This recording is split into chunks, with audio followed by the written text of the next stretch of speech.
करते हैं commodity market की। हमारे साथ केडिया कमोडिटीज के अजय केडिया जुड़ चुके हैं फोन लाइन पर।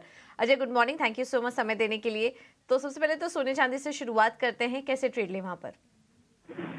Very good morning.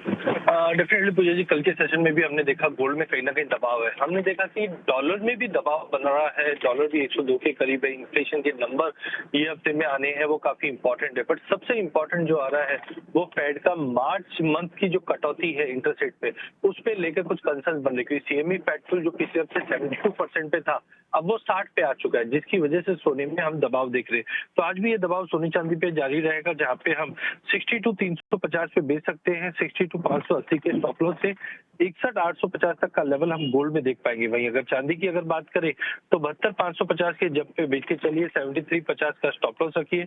71 550 तक का लेवल हम चांदी में भी आते हुए देख पाएंगे। ठीक है, तो ये है सलाह गोल्ड और सिल्वर पर।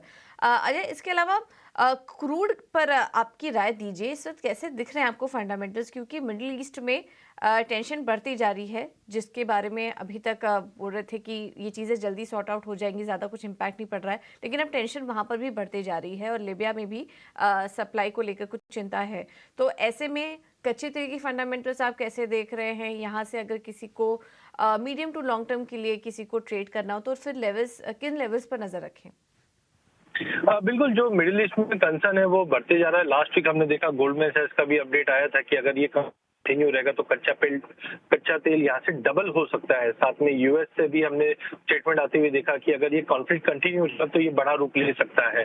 डिस्पाइट इट, हमने देखा मंडे के दिन 27 महीने के लो पे कच्चा तेल चले गया था, जिस ढंग से सऊदी ने अपने रेट कट किए थे। तो आई थिंक इस वक्त सप्लाई कंसर्न नहीं है, सप्लाई भरपूर है। और ओपेक के भी जो हमने आउटपुट देखे हैं दिसंबर में, वो बढ़ता हुआ दिखाई दिया है। तो कुल मिला के मार्केट सप्लाई की चिंता में। लेकिन कल जो हमने लीबिया का अपडेट आते हुए देखा, जहां पे हमने प्रोडक्शन लॉसेस देख रहे हैं, वो कहीं ना कहीं सपोर्टिव है।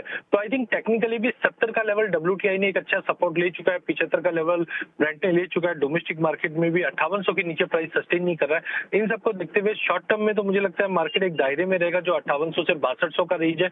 इंट्राडे में आज के लिए 5960 पे लेके चलिए, 6150 के टारगेट के लिए।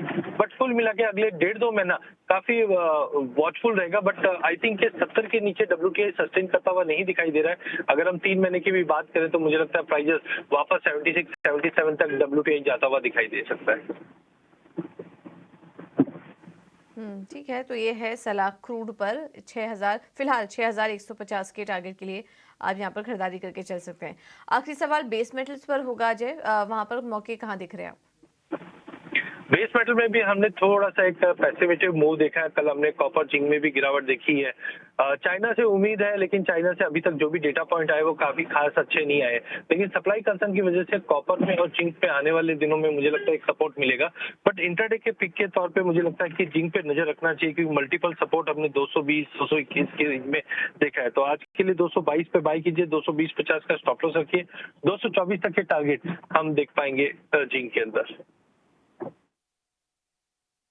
ओके, थैंक यू अजय आपका समय देने के लिए, ये रणनीति सुझाने के लिए।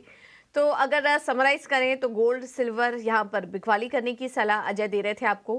कच्चे तेल में तेजी करके चलिए 6150 के लक्ष्य के लिए, और बेस मेटल्स में जिंक अच्छा लग रहा है, यहाँ पर आप तेजी करके चल सकते हैं। 224 का होगा टारगेट, स्टॉप लॉस सुझा रहे हैं 220 का।